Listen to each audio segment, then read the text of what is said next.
Hey folks, so an Australian buddy of mine over on Twitter was looking to create this kind of firework text effect, and this is the solution I came up with for him. So I decided I'd share the file on my Gumroad page, link in the description, and just give a quick breakdown of how I set up the different particle systems. So let's dive in. So the approach I took was to break the effect into 4 different parts. So the first part here, we'll just have a look, is the particle trail. If I just skip it back here, so that's that part that shoots up. And then the second part then is this classic kind of firework pop explosion. And then we got into the text. So the text I created as 2 parts. So you have the text that appears and then kind of floats in the sky for a moment before drifting down. And just to make that text appearance a little bit more stylish, I also put a kind of exploding particle effect on that as well. So you should see that here. Boom. Okay, so let's have a little look at what's going on with each one of these. So let me start with the trail.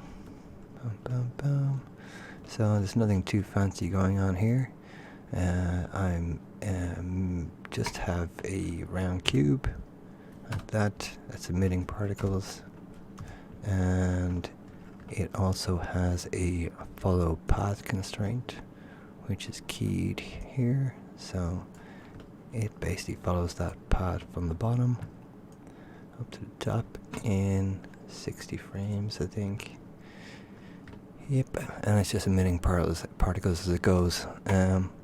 The only other thing is I added a turbulence force to this particle system, and as I mentioned earlier, I think that it might be, maybe I didn't, is that each particle is in its own collection, and the reason being is if I do that,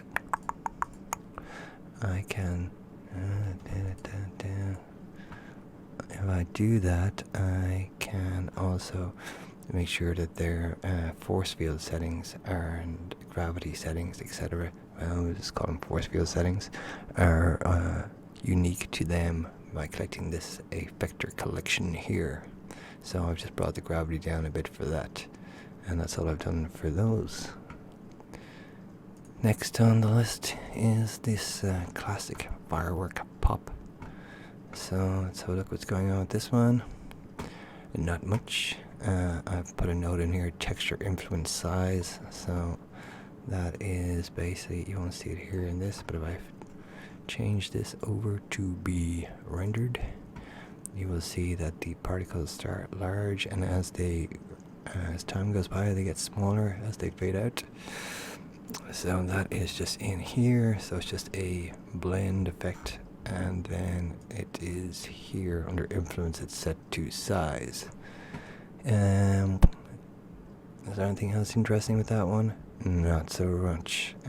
I suppose I should mention that this one is also following that same curve from the first one, and the reason why I've done that is I tried to get the object velocity to influence the particle velocity, so you had this kind of exploding upwards. Not too sure it worked, but I left it in there.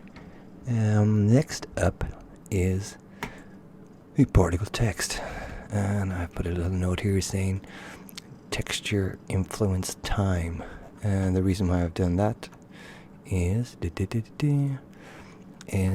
you can see as these particles appear, I don't know if you can see that, but as the particles appear, they appear out in a kind of a spherical manner.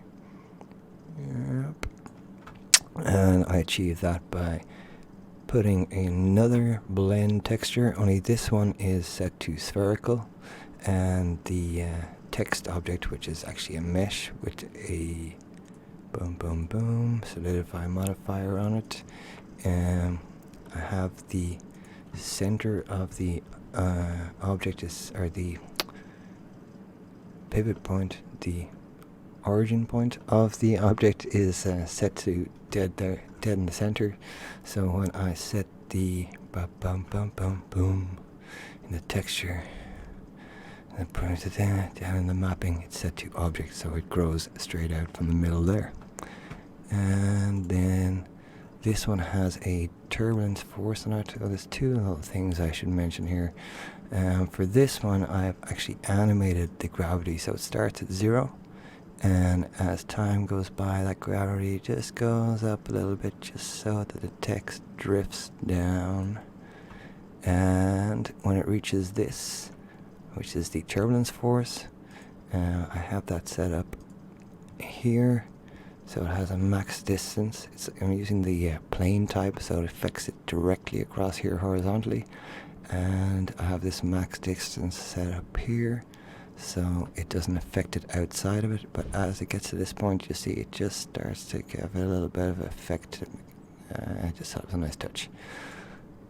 And finally, we have the text explode. Again, this one uses that same texture influence time. Boom, in here, general time, for the same reason. So as this grows out, the only difference with this one is I have also added in a force, basically just to push those particles out a little bit. And there's also some turbulence just to give them a little bit of, so they're not just blown straight out. A little bit of character as they fall. And that's about it. And then when you put the whole lot together, make sure that your timing is all right for each one, when they start and when they end. You get something a little bit like this. So, as I said, I just want to keep this short and sweet. The file will be on the Gunroad, and thanks for watching. Take care.